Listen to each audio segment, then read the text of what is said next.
Então juntei as duas coisas, fui pesquisar sobre imprensa, porque já tinha um interesse nisso, e fui pesquisar sobre maconha na imprensa, porque tinha interesse em pesquisar sobre maconha. Fazemos isso por sermos ativistas, por sermos pesquisadores.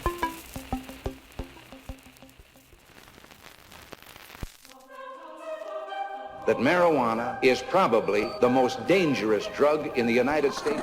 E eu acho que as campanhas antidroga são muito ineficientes. Regulação de um mercado que já existe. Regulação. Trata de ver se o caso da maconha pode ser regulada, ao invés de ser simplesmente proibida. Herb is a plant. I mean, herbs are good for everything. Gilberto Gil declarou que, entre aspas, gostava da maconha. Olá, olá! Eu sou a Anita Crepe, jornalista especializada em cannabis, e essa é a segunda temporada de Segredos do Ramo, uma série do Cannabis Hoje Pode, com entrevistas sobre empreendedorismo e negócios. Por aqui eu converso com os principais profissionais do ramo, a fim de conhecer os caminhos, as dores e as delícias de trabalhar com essa planta poderosa em uma indústria que cresce rápido, diante de um processo de legalização que já está rolando a todo vapor. A segunda temporada do Cannabis Hoje Pode tem o apoio de USA Hemp, Aleda, Simples Cannabis, Umora e Easy Labs.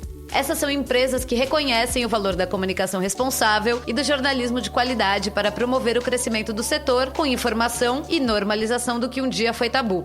Gostou? Então fica aqui que eu já volto.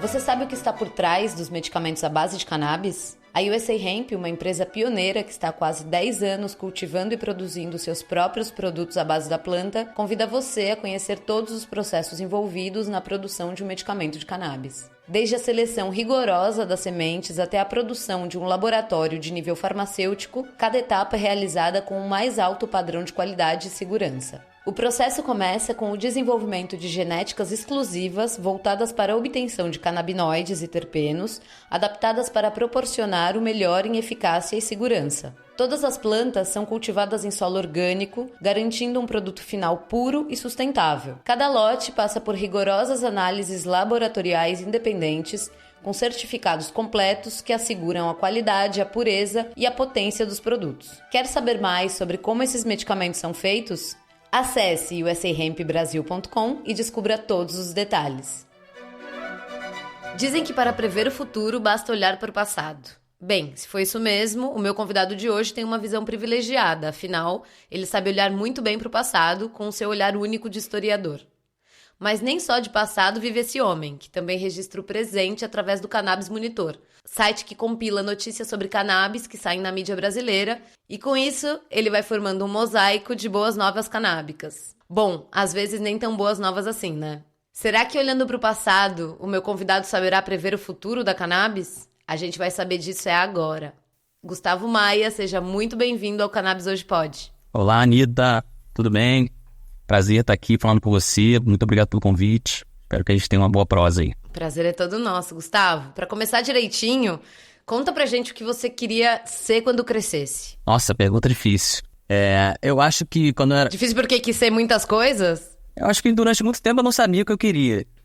Acho que vivi esse dilema, assim, de fazer uma escolha do que ser, foi algo que foi complicado na minha vida, assim, principalmente nesse momento de decisão, né?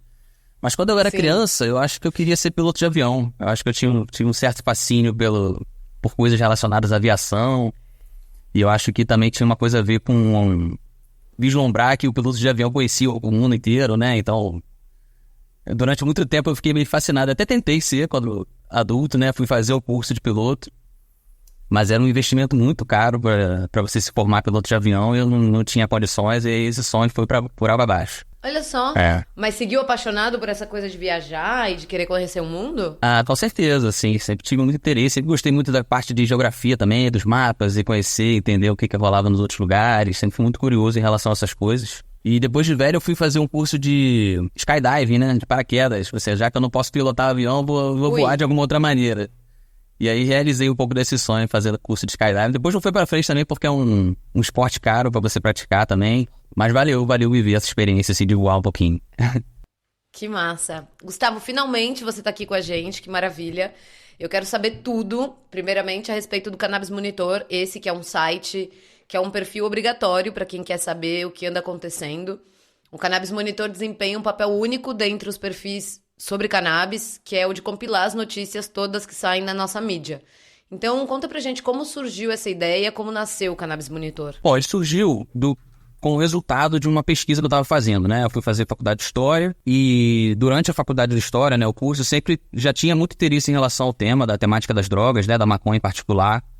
Já acompanhava os movimentos sociais e acompanhava o que acontecia em relação à disputa pela maconha, pela legalização na sociedade e tal. Eu já tinha esse tema de interesse por ser maconheiro, por me interessar por esse tema. E busquei, durante a faculdade, fazer pesquisas quando tinha oportunidade sobre essa temática, né? Quando eu tinha liberdade de escolher o tema que pesquisar, eu sempre botava droga no meio. E já tinha o interesse de fazer pesquisa em relação a isso. Quando fosse fazer a monografia, né? Quando fosse fazer a pesquisa de conclusão do curso, eu queria pesquisar sobre isso. E aí acabei juntando com uma outra atividade que eu fazia muito, que era consumir notícias. Eu era um ávido consumidor de notícias, consumia todo tipo de notícia e todos os dias entrava em todos os sites para ver o que estava acontecendo, acompanhava muito. Então juntei as duas coisas, fui pesquisar sobre imprensa, porque já tinha um interesse nisso, e fui pesquisar sobre maconha na imprensa, porque tinha interesse em pesquisar sobre maconha. E aí, inicialmente, eu fui fazer uma pesquisa sobre como que os jornais do Rio de Janeiro falavam sobre a maconha, mencionavam a maconha na metade do século XX. Fui pesquisar o período democrático entre as duas ditaduras que rolaram, né, no século XX, entre a ditadura de Vargas, do Estado Novo, e a ditadura militar. Então foi o período chamado de período democrático entre duas ditaduras, que era o período de 45 até 64. Que na história entendia-se, né, na história da imprensa, que foi um período que teve maior liberdade de imprensa, né, quando comparado ao período anterior e ao período posterior. Então eu fui ver o que circulou sobre a planta ali naquele período. Foi um período que, logo após a década de 40, que se inicia mesmo uma perseguição à maconha no Brasil, né, uma perseguição policial contra os produtores, os consumidores. Então eu fui ver o que circulava nos jornais e fui fazendo essa pesquisa, fui catalogando, né? Eu criei uma planilha no Excel e ficava catalogando todas as matérias que eu encontrava que mencionavam a maconha e descrevia ali como é que era essa menção, em que parte do jornal que saiu, que dia, que jornal, etc. Eu fiquei catalogando isso, cataloguei mais de 1.000 registros durante essa pesquisa. E fazendo esse movimento, né? Em algum momento eu pensei que seria interessante catalogar as notícias do presente também. E depois fazer comparações entre elas, né? O que mudou do discurso da imprensa lá daquele período, que era um discurso altamente demonizador, para esse período de agora, que a gente está vivendo novas narrativas circulando, né? Durante muito tempo, só uma narrativa circulou, que foi essa narrativa que demonizava, que criminalizava. E agora a gente já tem outras narrativas disputando, e o interesse era começar a catalogar as notícias do presente também, que eu já procurava, já acompanhava, mas para ter esse banco de dados para usar como pesquisa, né? E aí, ao invés de eu criar uma nova planilha no Excel, eu criei o perfil no Instagram, porque eu achei que isso ia servir de interesse para outras pessoas também acompanharem, né? Na verdade, eu queria que existisse um agregador de notícias sobre maconha, porque isso era interessante para minha pesquisa, e não tinha. Então, eu resolvi criar, e aí foi despretensiosamente assim, né? Na verdade, eu queria criar um banco de dados de notícias ali para eu poder visitar depois como pesquisador, e acabou virando uma ferramenta para qualquer pessoa que quisesse acompanhar esse tema, né? E aí fui tendo vários feedbacks positivos das pessoas que estavam à minha volta, das pessoas que acompanhavam o tema também, dizendo que era muito importante, que era muito bom, e o perfil foi crescendo muito rápido, até virar um projeto mesmo, né? Deixou de ser só um lugar onde eu estava armazenando notícia para fazer um projeto de comunicação. E aí o momento falou, eu tenho que criar um site, porque no Instagram as pessoas não conseguem clicar no link e ir para a notícia. Então eu vou criar um site para colocar todos os links e facilitar que as pessoas acessem as notícias. Aí fui fazendo. Aí depois eu me incomodava muito com o fato de eu não ter ingerência nenhuma sobre as notícias, né? Eu só agregava as notícias. Eu não tinha nenhuma... eu não escrevia as notícias, não comentava as notícias, eu só agregava elas ali, e tinha muita notícia que eu não curtia, que eu achava que era reprodução de senso comum, que era muita coisa mal escrita e que eu não curtia as notícias, mas eu agregava elas ali. Então veio a ideia da gente fazer o podcast. Vamos fazer um podcast para a gente discutir essas notícias, discutir o debate que está rolando, né? Vamos trazer a perspectiva antiproibicionista para se debruçar sobre as notícias que a gente acha que são relevantes. E aí fomos inventando modas e fazendo coisas, e também fazendo um monte de coisa até hoje, se virando como a gente consegue. Contando, claro, sempre com a ajuda de um monte de gente foda que acredita, que acha maneiro o trabalho. Eu acho massa, assim, que você colocou em prática aquela coisa que todo mundo sabe, né? Pelo menos na teoria, de que é você criar o que você gostaria que existisse, né? Então, ver isso é inspirador, realmente.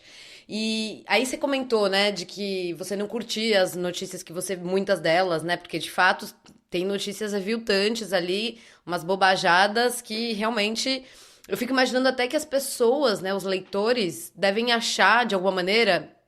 que isso foi escrito por vocês, né? Deve ter uma parte dos leitores que acham que é tudo do Cannabis Monitor.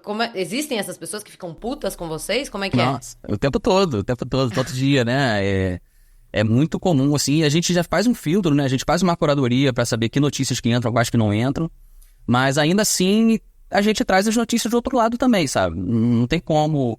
Sabe, saiu uma notícia sobre o relator da PEC no Senado que tem uma visão antiproibicionista, a notícia traz a visão dele e não tem como colocar, é notícia, sabe? E pra gente, inclusive a gente sempre fica repostando lá, né, uns posts dizendo, olha, nós não escrevemos as notícias. O propósito aqui é agregar o que circula, para você estar informado, é como se fosse o Google News, sabe? Você entra no Google News e você não vê as notícias só que você gosta, você vê tudo que é notícia que circula, né? Mas é claro, assim, como a gente também tem uma pegada ativista e tem um propósito, né, de contribuir para o movimento antiproibicionista, tem muito disso, né, de que, vocês são de serviço, vocês ficam disseminando essas notícias, etc. E a gente fica tentando explicar... Nada mais o contrário, pelo amor de Deus. Pois é. Mas, assim, é compreensível também, né? Eu acho que acaba sendo uma falha nossa, realmente, de comunicação, sim, porque no Instagram a coisa é muito... efêmera, né, cara? O post de hoje já morreu amanhã. Então, assim, a pessoa que entrou no nosso perfil, entrou no nosso site, leu ali o que a gente está colocando como propósito, não sei quem entende, mas a maioria das pessoas não. Elas têm milhares de pessoas ali que seguem o Cannabis Monitor, assim como seguem a página de surf, a do time de futebol, a dos artistas que gostam e assim, né, não são as pessoas que vivem isso como a gente vive, né, que todo dia acompanham o que acontece, que conhecem as pessoas que rolam, são as pessoas que têm a maconha como mais um tema de interesse, mas não necessariamente se aprofundam sobre o tema, que também é maravilhoso, né, porque, né, você entra com Cannabis Monitor em espaços que nenhuma outra conta de cannabis entra, né, que eles estão ali pegando justamente esses títulos também por isso, né, eu acho que é bacana também esse lado. Quantas notícias vocês publicam, ou seja, quantos posts vocês publicam por dia, em média? Olha, é difícil dizer isso, porque como, assim, a gente vai fazendo claro. Muito de acordo com a nossa capacidade, né? Então, assim, tem dia que a gente posta 25 notícias no mesmo dia, tem dia que a gente não consegue postar nenhuma, porque a vida atropelou a gente com outras demandas, com outras coisas, e a gente não consegue fazer... E aí sempre ficamos vivendo esse dilema, assim, né? Às vezes a gente não consegue postar muita coisa e acumula muita notícia e a gente tem que escolher o que vai entrar, o que não vai entrar. E aí tem dia que a gente tá com maior disponibilidade, posta tudo aquilo que ficou para trás. Então, assim, mas a gente costuma postar todo dia, tenta postar todo dia, nem que seja pelo menos uma notícia. E varia muito, tem dia que são muitas, tem dia que são poucas. Quando a gente quer publicar alguma produção nossa, né? Algum vídeo que a gente produziu... alguma coisa especial, alguma produção própria nossa ou algum podcast que a gente lançou, a gente evita postar outras notícias no mesmo dia para aquele post ter um pouco mais de visibilidade, né? Não ficar competindo com vários outros posts. E no final das contas a gente acaba não jogando o jogo que o Instagram gosta que seja jogado, né? Uhum. Então é isso. Primeiro a gente já posta coisas sobre maconha toda vez. Então todas elas caem na malha fina do Instagram ali e já tem que lidar com aquele shadow ban de não entregar para todo mundo, de entender como se a gente estivesse promovendo algum produto, né? A máquina entende que a gente está vendendo produto de maconha, não entende que é uma notícia sobre maconha, né? E aí isso dificulta pra caramba. Mas como a gente posta muito, eu acho que a gente acaba sempre conseguindo manter e conseguindo crescer nossa audiência, porque muita gente replica, né, o que a gente publica. Então as pessoas postam nos seus stories as notícias que elas se identificam e isso chega para as outras pessoas que não seguem a gente, porque se depender do Instagram, ele não ajuda a gente a crescer, não. Gustavo, você tem noção da importância do Cannabis Monitor para a consolidação da cannabis no Brasil e do alcance de vocês? Porque, assim, até o Mano Brown segue vocês, né? Assim, uma galera segue vocês. Sim, isso é muito maneiro, né? E é muito maneiro, assim, quando a gente tá nos espaços, nos ambientes, né? Nos eventos canábicos, que a gente vai sempre com uma proposta de fazer uma cobertura desses eventos também, de dialogar com as pessoas. é muito maneiro ver o feedback da galera, sabe? As pessoas ficam amarradonas de conhecer a gente, porque também isso é uma coisa que desde o início a gente tentou fazer um projeto impessoal, sabe? Não queria em nenhum momento que fosse o blog do Gustavo, sabe? Ou uma coisa assim. E tem muito isso na cena canábica, né? Uma coisa não de autopromoção, mas de um apresentador ali mostrando o que é o rolê, né? A gente queria uma proposta de que não fosse isso, que fosse a gente ouvir as pessoas que estão no rolê e não dizer para as pessoas o que é o rolê, né? Então, é maneiríssimo, assim, ter esse feedback das pessoas, entender que o projeto é uma ferramenta mesmo, que é útil para as pessoas acompanharem o que rola, e mesmo a gente sofrendo um monte de crítica e tal também, ainda assim eu acho que é um espaço legal, sabe? Porque eu acho que são bem-vindas as críticas, principalmente se ali pudesse ser um espaço, um fórum para as pessoas debaterem. A gente também não concorda com as notícias, a gente quer que as pessoas critiquem as notícias ali, né? E o debate aconteça. Mas assim, sim, é muito legal quando a gente vê essas pessoas importantes seguindo, né? E a gente sendo referenciado em outros lugares, e é mais ou menos isso que a gente busca mesmo, até porque fazemos isso por sermos ativistas, por sermos pesquisadores, isso que mobilizou a gente a fazer, né? Então, sentir esse feedback é muito maneiro. E eu amo newsletter, né? Sou consumidora de várias delas. E a newsletter do Cannabis Monitor é uma que eu sempre abro, nem que seja só pra bater o olho rapidamente. E eu sempre fico chocada com a qualidade e a quantidade de coisa que tem ali. E fico pensando, porra, isso deve ter dado um trabalhão. Então eu queria saber como é que você organiza essa newsletter, qual é o critério pra incluir ou deixar de fora alguma coisa? Nossa, é bastante trabalhoso mesmo. Eu passo alguns dias fazendo, assim. E é sempre algo que me atrapalha nas outras coisas que eu tenho que fazer, né? Porque elas têm que ficar de lado para eu conseguir dar conta de entregar. Mas assim, como é que eu consigo organizar, né? Porque tudo que a gente publica no Instagram, a gente publica no site também, categorizado. Então eu consigo acessar as notícias no site diretamente pelas categorias. Na newsletter, eu priorizo fazer um resumo, um apanhado do que circulou, do que a gente entendeu como relevante sobre as temáticas de política, do ativismo, justiça. Não, 360, é super completo. Pois mas tem um monte de coisa que não entra, né? Por exemplo, não entra a questão cultural, não entra outros setores que também a gente se pega notícia sobre, mas eu acabo selecionando porque eu vejo que tem outras newsletters que estão explorando esse tema, tem outros perfis que exploram esses temas, e também por eu não conseguir dar conta de fazer tudo. Mas aí eu vou lá nas categorias das notícias que a gente publicou, né, nas últimas semanas, e vou selecionando ali quais as que eu acho que são as mais relevantes, e aí vou tentando fazer um compilado, um resumo de cada uma delas, levantando o que a gente acha que é mais interessante, e sempre tentando dialogar também com as entidades, né? A Plataforma Brasileira de Política de Drogas é uma entidade parceira nossa, então dialogando com essas entidades que estão integradas com os outros movimentos sociais, com as ONGs, com as associações, estão acompanhando, fazendo um advocacy na política sobre essa temática, sobre esse debate público, né? Então, o que aconteceu de interessante, o que é legal a gente promover do movimento antiproibicionista, né? E também trazendo um pouco da nossa crítica, né? Tem ali o que aconteceu e também tentando fazer algum tipo de crítica ao que circula e tentando informar para as pessoas o que a gente achou relevante com uma roupagem antiproibicionista, né? Que é algo que eu não vejo nos outros veículos, né? Assim, é isso. Você vai encontrar um monte de coisa sobre maconha circulando na Folha de São Paulo, no Globo, no Estadão, mas você vai ver a perspectiva sempre de algum CEO lá, ou de algum representante do governo, ou dos usuários, os cultivadores, os ativistas dos movimentos sociais. É muito difícil você ver a perspectiva deles nesses espaços, né? Por mais que apareçam, né? Mas é isso, é muito mais escasso, né? Mas por isso que eu falo, não canso de falar, o Cannabis Monitor tem um papel, pra mim, central na discussão da cannabis no Brasil, assim. E aí, eu queria até entender, tipo, começou com você e tal, ali, sozinho, nananã.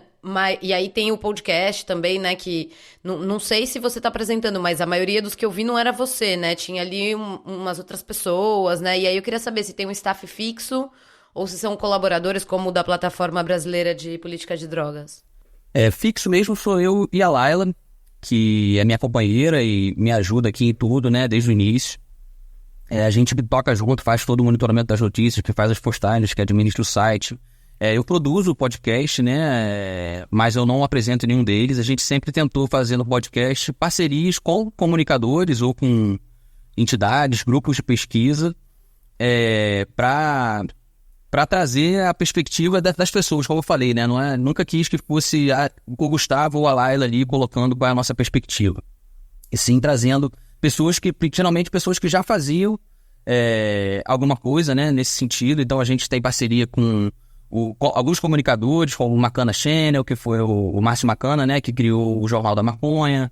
A gente tem uma parceria com a Kialene Mesquita, que também hoje em dia trabalha na Iniciativa Negro e na Plataforma Brasileira de Política de Drogas, mas que começou fazendo como comunicadora, fazendo conteúdo antiproibicionista no Instagram.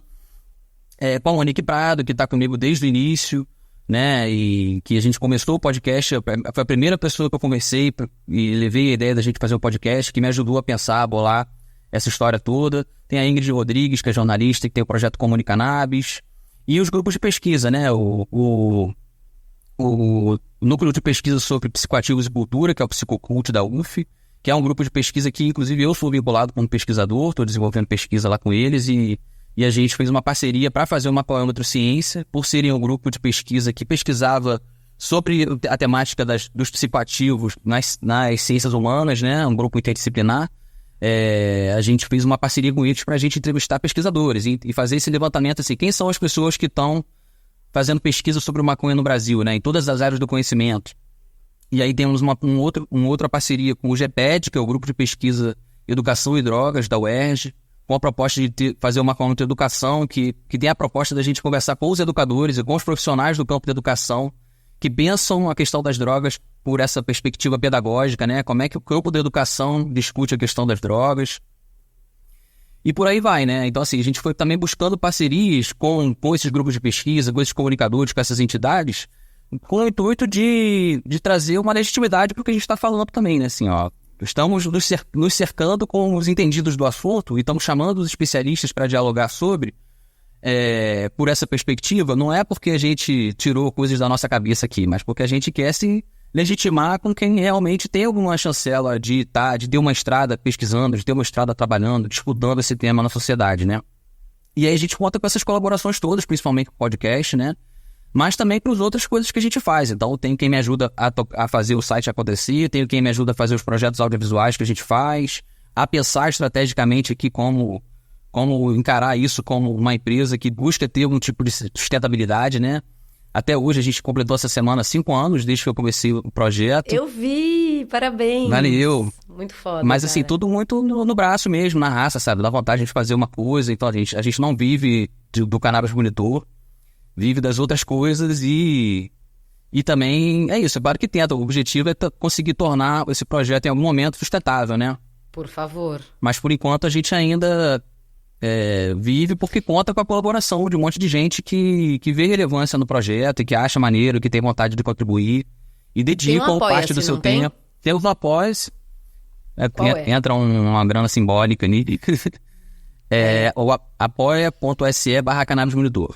Quem tiver interesse, dá uma somada lá. Mas também, assim, eu sei que eu tenho uma certa dificuldade também de jogar o jogo comercial, sabe? E tem uma dificuldade muito grande. E por que isso? Como você avalia isso? Assim? O que me incomoda é que, assim, acho que a gente tem um monte de ideias, um monte de projetos com o Cannabis Monitor que a gente gostaria de emplacar. Mas eu não queria fazer parcerias. O que me incomoda, na verdade, é ter que pensar os projetos que a gente pensa sempre preocupado com qual contrapartida eu vou ter que oferecer para as empresas, sabe? Isso, quando eu vou oferecer para uma empresa, isso tem que ser o primordial. Qual é a contrapartida que ele vai ter? E, geralmente, ele quer vender mais produto, ele quer vender mais serviço, ele quer mais visibilidade. E eu fico tentando convencer as empresas e as pessoas que eu tenho algum tipo de abertura para pedir parcerias, né? Para pedir apoios, que eles... Claro, assim, eu queria que eles apoiassem por achar o projeto relevante, né? E por achar que o projeto tem utilidade pública e que isso ajuda todo mundo, não só a empresa dele, e ele se promover por ser uma empresa que apoia esse projeto.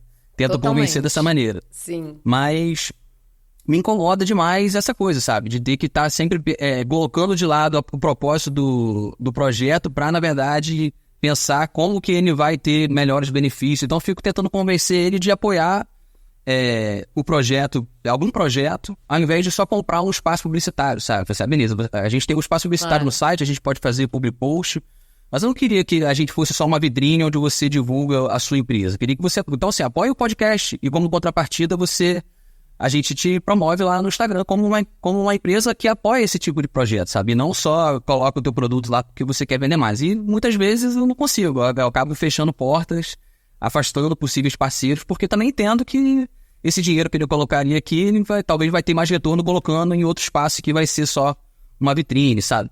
Eu fico buscando muito apoio do terceiro setor, sabe? Das ONGs, das entidades, que eu percebo que valorizam o trabalho que a gente faz pela relevância que ele tem, e não por ser um trampolim ou uma oportunidade dele ganhar visibilidade, sabe? Não uma troca assim tão, né, plana e toma lá da cá. Mas esse é o grande desafio, né? Acho que pra gente que trabalha com comunicação na cannabis é encontrar realmente, né? Não teve muita gente que veio antes, então não tem como a gente se espelhar, né? Não tem um cannabis monitor prévio ao cannabis monitor, não tem como você olhar o que deu certo e o que não deu. É na tentativa e erro. Sim, mesmo. Com certeza. Né? Aliás, quando você encontrar uma fórmula, quero muito... Enfim, acho que a gente já devia estar conversando sobre isso, né? Mesmo... É uma ideia, assim, de repente... somar com todos os comunicadores para tentar reverter essa lógica e criar outras maneiras, porque também essas empresas que querem aí mostrar o seu produto, se vender, eles não têm muitos lugares para publicizar, né, para aparecer. Então, assim, também eles têm que dar um valor de que existam lugares como o Cannabis Monitor para eles estarem ali e terem a oportunidade de apoiar. Mas, enfim, acho que também é uma conversa que os executivos precisam entender isso melhor. Mas vocês têm um negócio com a...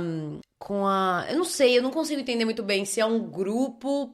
Porque vocês têm uma relação com a Camá também, não tem? E com o pessoal ali da Sinapse? Sim, a gente tem uma relação com a Sinapse, principalmente, né? Já há alguns anos que a gente tem uma relação de parceria, né? Começou como uma espécie de mentoria, de consultoria. E aí é isso, a gente se reúne quase que semanalmente para pensar os caminhos e estudar estratégias, né, de como abordar essas entidades, essas empresas, como estruturar projetos legais que a gente tem.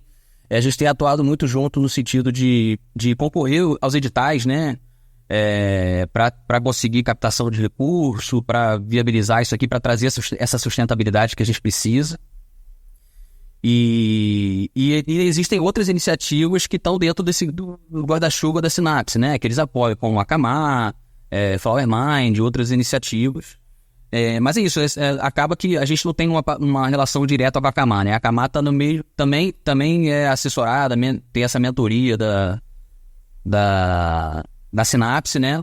E somos parceiros aí de se conhecer na luta antiproibicionista e de pensar coisas juntos, né? De colaborar com a Zine que a Camá faz, da gente pensar em postar coisas juntos e sempre com essa preocupação de ter uma proposta educativa nos conteúdos que a gente faz.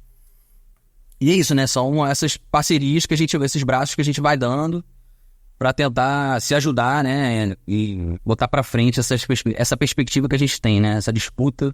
Porque tem muita gente que se aproxima da cannabis, né? E, claro, a maconha é uma planta que apaixona as pessoas, né? Então as pessoas se envolvem muito por desenvolverem essa relação de amor com a planta e querem se envolver, querem participar. Eu acho que tem muita gente que é atraída hoje em dia, principalmente, né? Atualmente, por ver uma oportunidade de negócio, por ver uma oportunidade de se dar bem, um campo que vai ser promissor, né?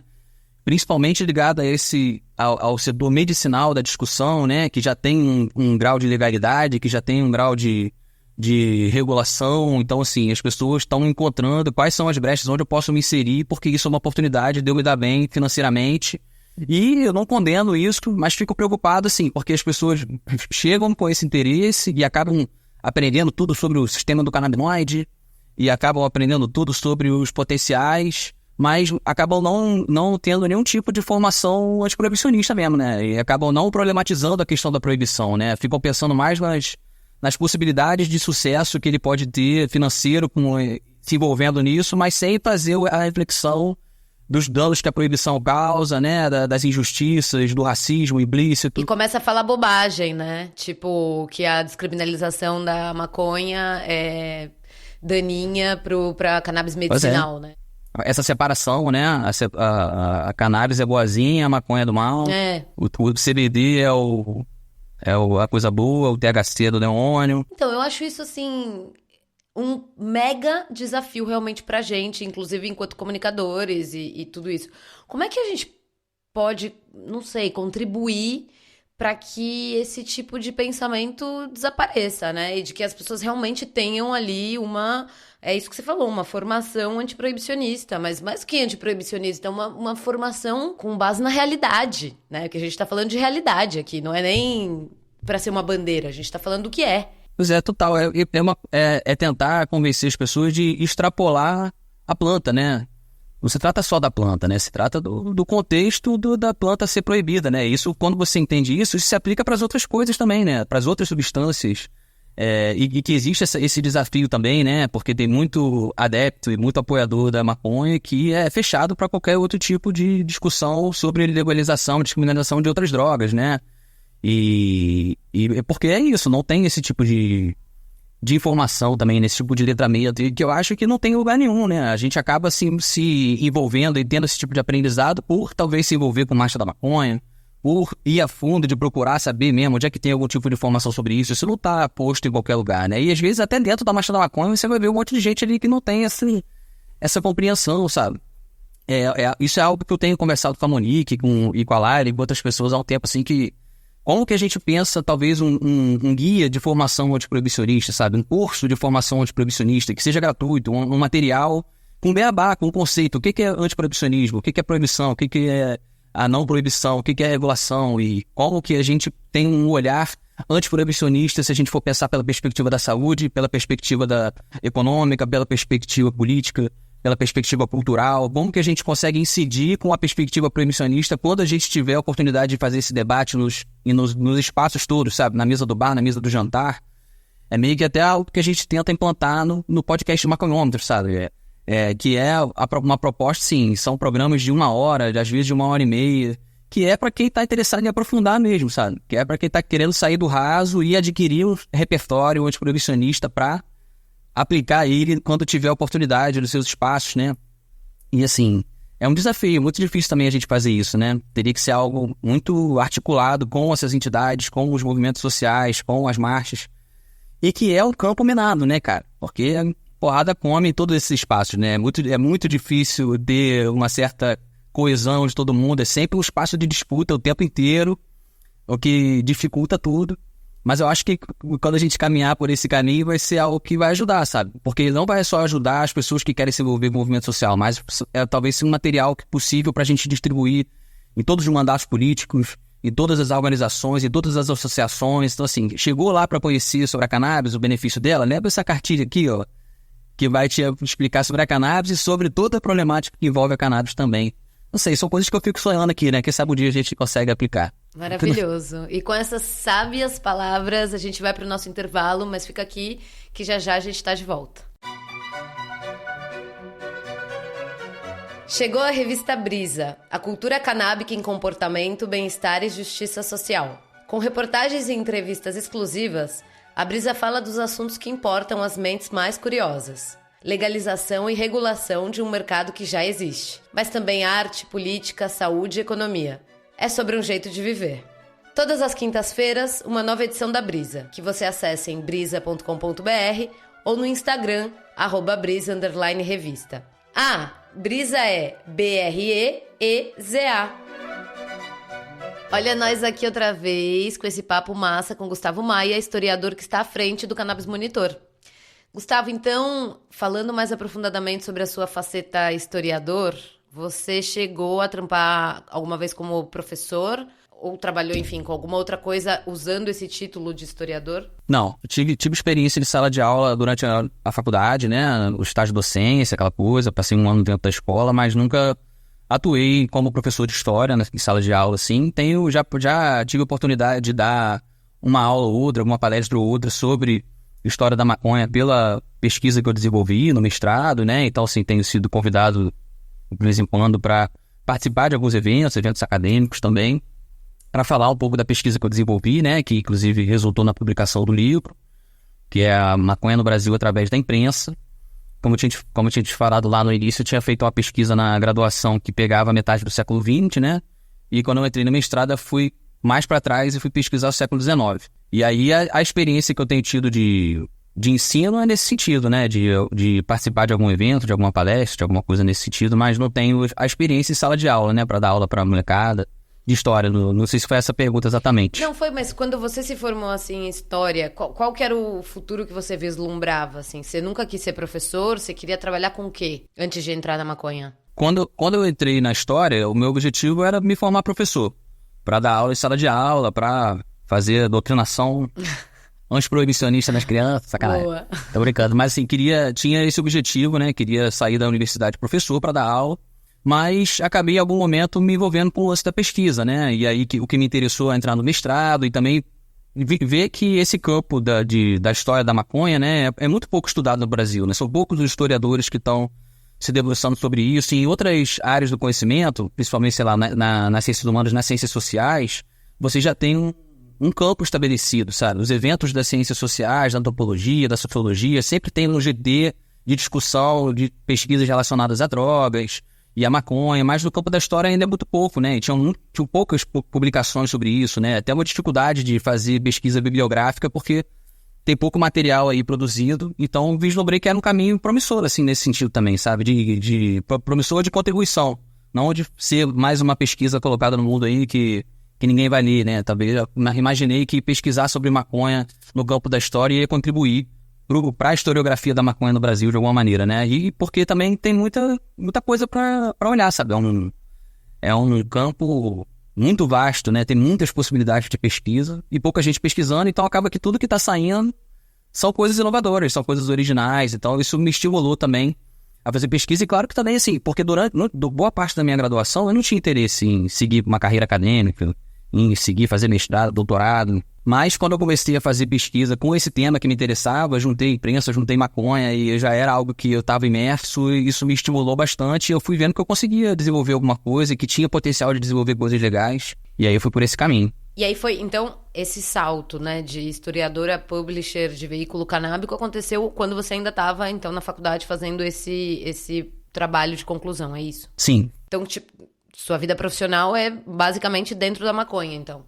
Na verdade não, né? Porque eu trabalhei com outras coisas antes, né? Eu trabalhei durante 10 anos numa empresa de informática, que na verdade é uma empresa minha com meu irmão, e a gente era uma espécie de... A gente era representante de uma empresa de software que atua em São Paulo. Hoje essa empresa, a Millennium, foi vendida, já não é mais Millennium, foi vendida para Lynx. E a gente era o escritório no Rio de Janeiro dessa empresa, né? Atendia os clientes dessa empresa no Rio de Janeiro e era um software de gestão empresarial. Não tinha nada a ver com maconha, com nada disso. Era, na verdade, sistema para... Geralmente era mais específico para confecção de roupa. Então, assim, era um programa que confecções de roupa compravam para gerenciar a produção da confecção e todas as etapas que tem uma indústria de confecção. E aí a gente, na verdade, era uma empresa de prestação de serviço. O cliente comprava o sistema, a gente ia lá, fazia instalação, dava o treinamento do sistema, etc. Foi uma oportunidade que surgiu na nossa vida e a gente tocou isso durante muito tempo, mas eu não tinha a menor tesão nesse trabalho. Eu fiquei 10 anos trabalhando com isso, vivendo uma angústia de fazer algo que eu não tinha interesse, mas que me dava algum retorno financeiro, que me permitia viver, mas que eu não tinha a menor tesão mesmo, sabe?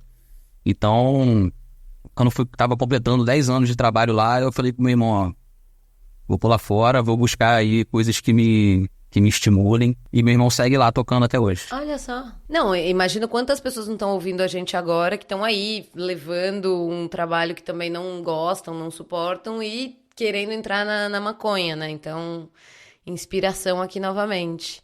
E hoje você vê o seu futuro, assim, mais pro lado de né? Mais pro lado comunicador do Gustavo, ou você ainda pensa em trazer a coisa do historiador pra dentro da cannabis, né? De repente, você tava falando aqui de palestra, eu falei, cara, seria genial, né? Claro que precisa ter uma evolução dessa indústria, desse mercado, do setor e tal, mas é um trabalho muito necessário, né? Assim, de ser um palestrante de história da maconha no Brasil. Tipo, imagina, sei lá, qualquer empresa deveria contratar esse tipo de palestra, né? Você já pensou nisso? Sim, eu já pensei, assim, na verdade me penso muito mais historiador do que comunicador ou do que como jornalista, né? Às vezes me coloco como jornalista e falo, não sou jornalista, não fiz faculdade de jornalismo.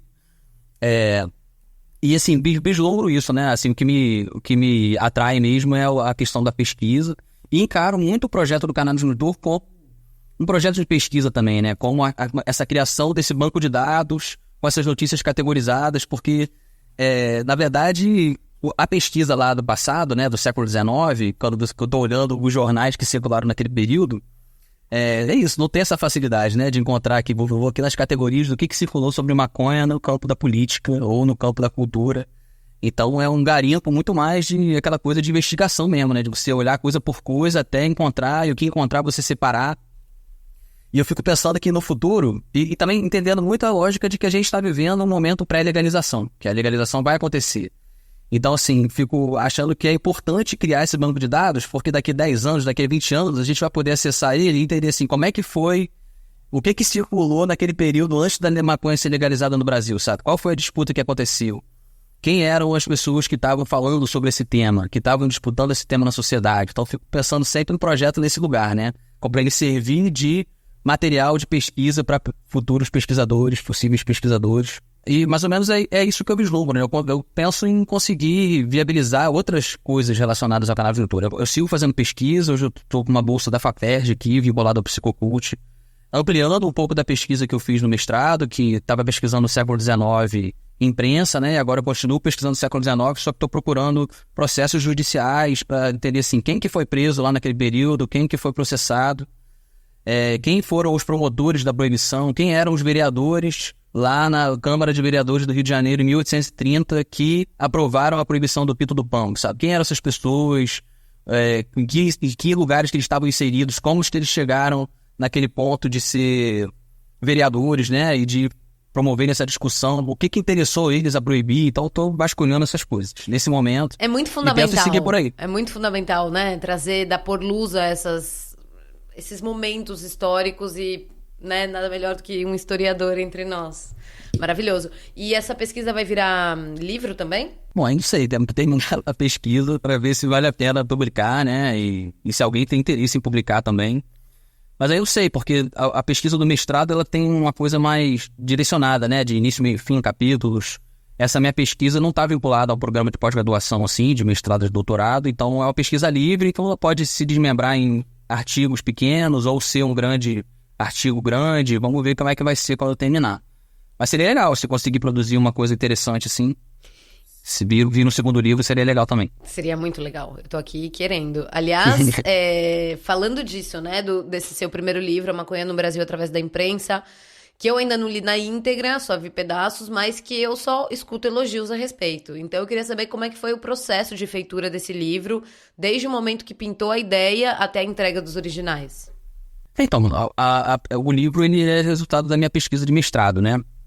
Então, depois que eu terminei, que eu fiz a defesa, né? Durante a minha defesa ainda eu já conhecia o Gregório Ventura, que é o editor da editora Vista Chinesa, que foi a editora que publicou o livro.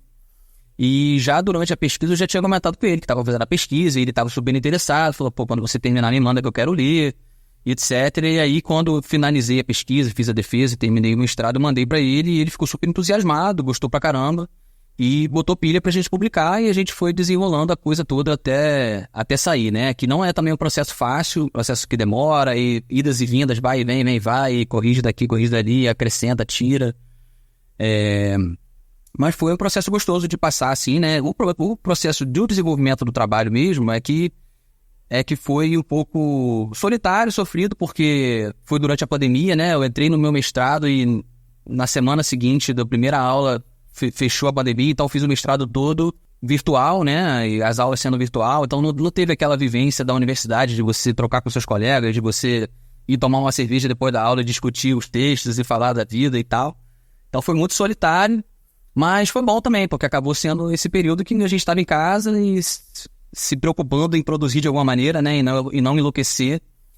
Então eu consegui mergulhar profundamente nisso aí, passar dias e dias lendo aqueles jornais todos e separando todas as matérias. Eu separei mais de 1.500 registros e depois fui dissecando, né? Como é que eles conversavam, quais os registros conversavam com a questão medicinal, quais conversavam com a questão industrial do cânhamo, qual com a questão racial dos negros escravizados, e entender a dinâmica de como que a planta chegou por aqui, o que os registros contavam disso. E foi prazeroso, assim, foi legal. Para quem gosta de ler jornal, quem gosta de maconha, foi um trabalho interessante de fazer. Então foi graças ao Gregório que rolou, não é que você já tinha tido essa ideia assim, não, vou publicar e tal. Foi meio que pela pilha dele. Sim, geralmente já tem essa coisa de, assim, quando os trabalhos são bons, né? São aprovados positivamente na defesa e já são recomendados para publicação. E aí, na verdade, o que facilitou foi eu já ter uma relação com o Gregório, né? O cara é dono de uma editora que me curtia, que curtiu o meu trabalho, então eu apresentei, ele gostou do trabalho que ele deu, então isso facilitou bastante, né? Eu sei que foi um certo privilégio também conseguir publicar tão rápido, né? Não é tão fácil publicar os trabalhos assim. Graças, Gregório. Valeu, Gregório. E eu vejo você filmando, né, que você falou, todos os eventos mais importantes da cena canábica no Brasil e sempre com um olhar bem atento, ouvindo as pessoas, um trabalho de registro mesmo dessa nossa realidade. E fazer isso, né, de conversar com as pessoas, gravar, editar, tudo isso, eu imagino que te leva a refletir bastante sobre a cena. Então eu queria te ouvir a respeito do que você tem visto do ponto de vista dos negócios e o que tem dado certo e o que tá meio capenga, digamos. Então, essa é uma pergunta um pouco difícil, porque conversa com o que eu te falei antes, né? Que eu acabo não tendo uma habilidade para lidar com o lado comercial da coisa, né? E acabo também me afastando um pouco disso, né? Evitando um pouco isso, né? Acabo buscando me envolver mais com os movimentos sociais, com os ativistas, com os pesquisadores, mais do que o lado empresarial Mas do empresarial setor, que eu né? tô falando não é nem assim o empresarial milionário, eu tô falando empresarial como um todo, assim, como tipo, né, um ambiente que estão nascendo negócios. Sim, com certeza. Eu acabo vendo, assim, os pequenos empreendedores, né? Essas pessoas que, sonham em trabalhar com maconha, então tem várias iniciativas maneiras rolando, principalmente de mulheres, várias manas maneiras. Aí, recentemente rolou, inclusive, um evento chamado Expo Manas, em São Paulo, que foi lá na sede da Mídia Ninja, e a gente teve a oportunidade de ir participar, e foi muito legal ver a mulherada, assim, a quantidade de mulheres jovens aí se envolvendo, sabe? Encarando esse estigma também, né? Lidando com a dificuldade que é fazer qualquer coisa relacionada a maconha. Todos nós que estamos envolvidos com isso, lidamos com essa questão do estigma. Eu sou... acho que as pessoas não vão estar vendo, a gente não está só ouvindo, né? Mas eu sou um homem branco, de classe média, heterossexual, tô no topo da pirâmide aí do privilégio, sabe? E ainda assim eu lido com estigma, né? Por pesquisar sobre maconha, por trabalhar com maconha, e sinto essa desconfiança das pessoas em relação às coisas que eu faço. Imagina para quem é diferente, né? Para quem tá num outro lugar social que já é estigmatizado por todos os outros fatores e ainda se envolver com a questão da maconha. E é isso, né? Inclusive o trabalho que a gente faz é no sentido de contribuir para a desestigmatização, né?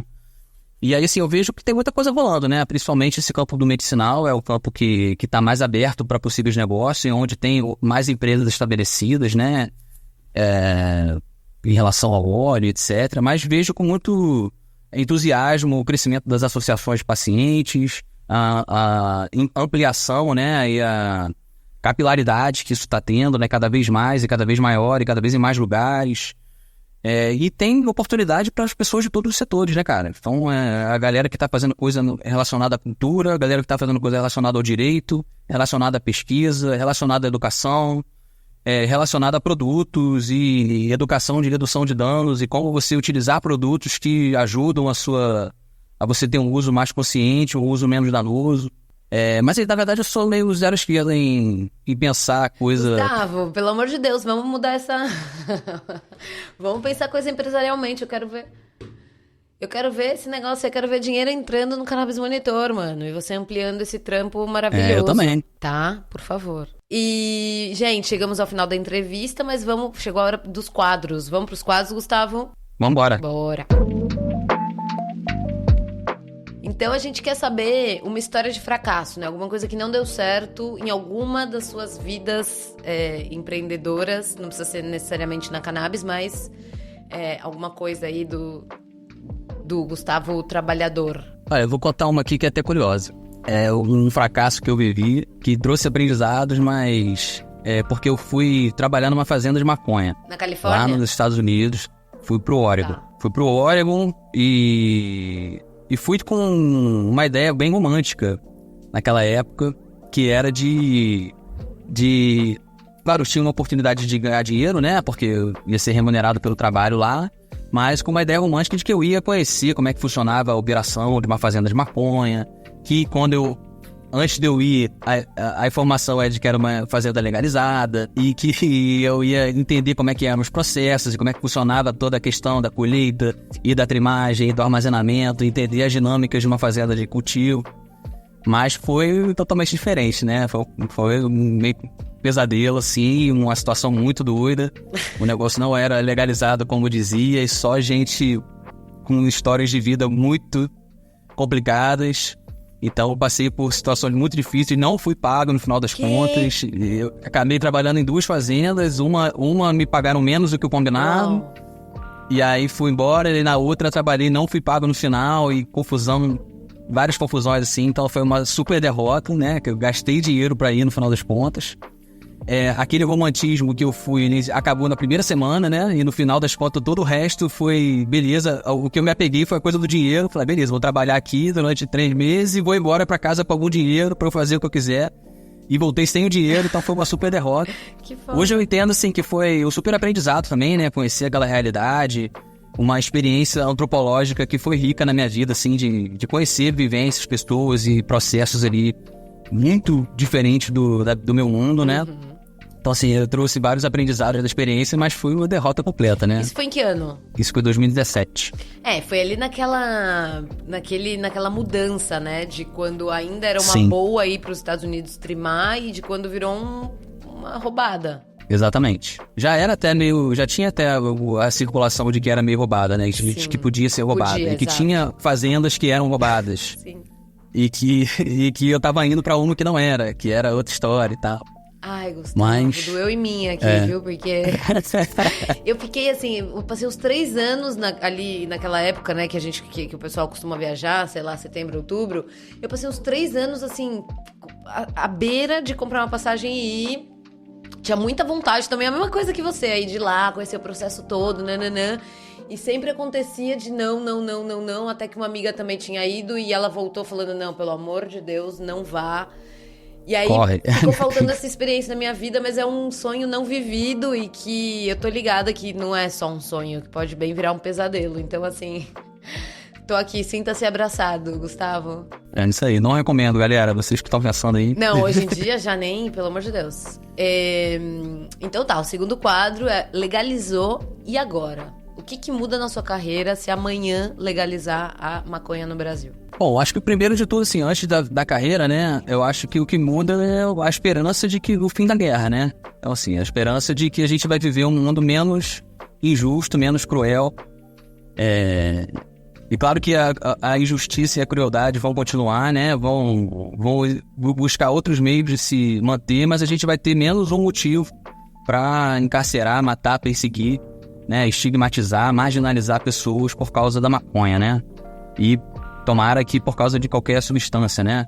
Então isso aí já vai ser a principal vitória, que eu acho que tem que ser sempre a centralidade do que a gente está buscando aqui, né? A gente parar com a guerra, a gente parar de se conformar em viver nesse cenário de guerra onde as pessoas são massacradas por causa de maconha, por causa de droga. E eu acho que, com certeza, isso vai ampliar a oportunidade para todo mundo que queira se inserir nesse mercado, né? Mas o mais importante é a gente construir essa consciência de que todo mundo que entra nesse mercado entre consciente de que a gente precisa reverter todos esses danos que a proibição causou, né? Então, assim, muita gente morreu, muita gente foi presa, muita gente foi perseguida. Como que as nossas iniciativas empresariais, empreendedoras nesse campo podem atuar para a gente reverter essas mazelas, né? E a gente inserir mais pessoas e a gente distribuir melhor as riquezas que esse mercado vai trazer, que ele já traz, né? Trazer para o mercado, né? Para o ambiente legalizado, um mercado que já movimenta bilhões de dólares no mundo inteiro e que só fortalece as organizações criminosas por fato de estar na criminalidade, né? Então, assim, acho que pra gente vai ter mais oportunidade pelo fato da gente já viver isso há vários anos, da gente viver isso com profundidade, estudar isso, acompanhar de perto, conhecer as pessoas. Então, acho que isso vai facilitar bastante a gente se posicionar num mercado que vai explodir, né? Uhum.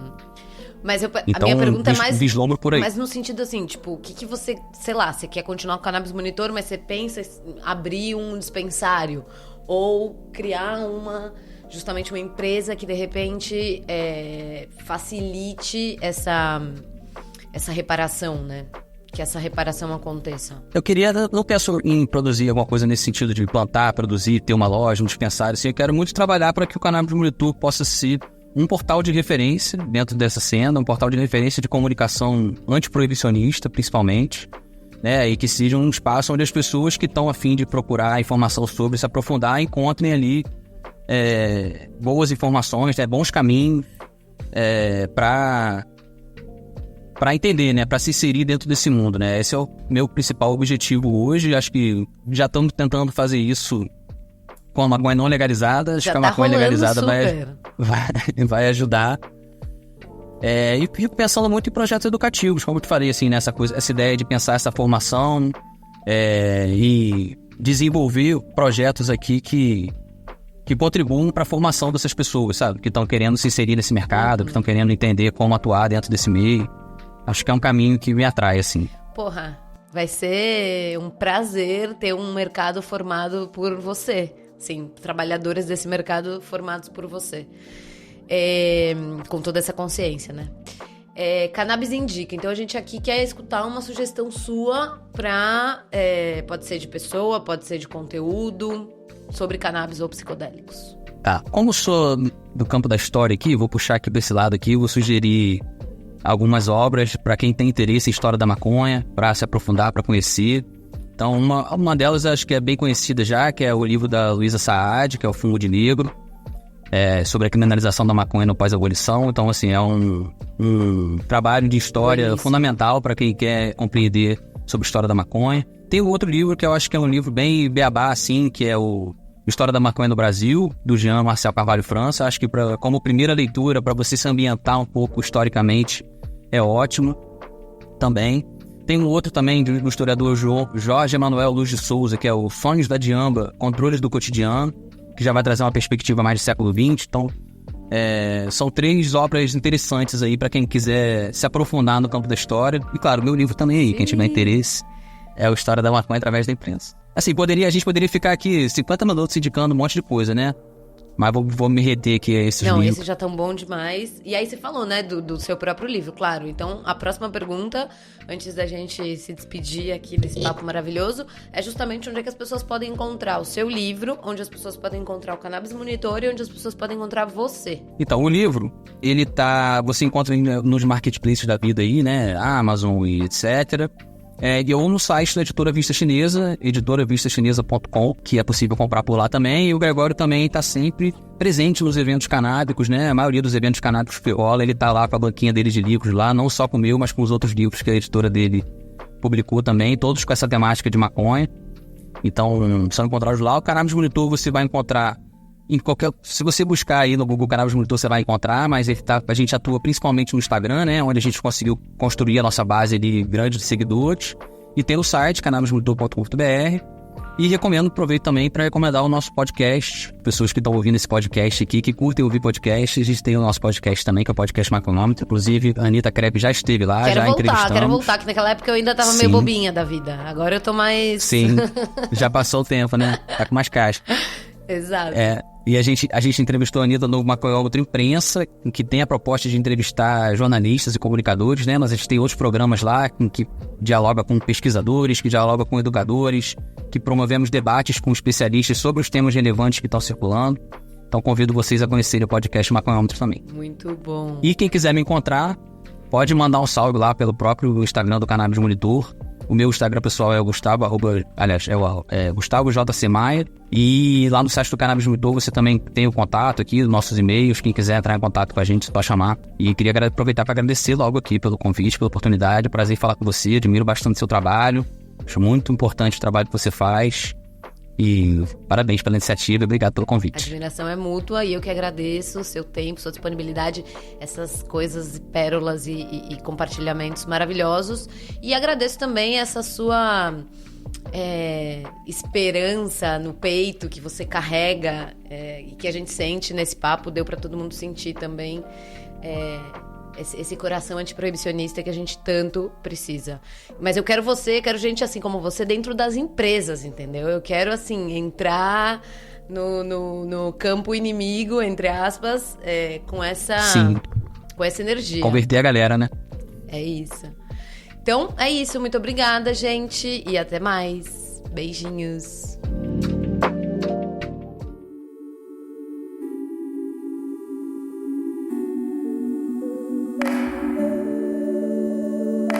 Graças a você que ficou com a gente até aqui, sinal de que curtiu o papo. Então, que tal compartilhar esse episódio nas suas redes e nos seus grupos de WhatsApp? Bora contar pra todo mundo que a indústria da cannabis já é uma realidade e avisar pra quem quiser participar dela que a hora é agora. Se quiser se comunicar comigo, é só escrever pra cannabishoje@gmail.com. O Cannabis Hoje Pod vai ao ar todas as terças-feiras, é apresentado por mim, Anitta Crepe, e é produzido pela Leopoldo Electrical Group. Beijos e até semana que vem!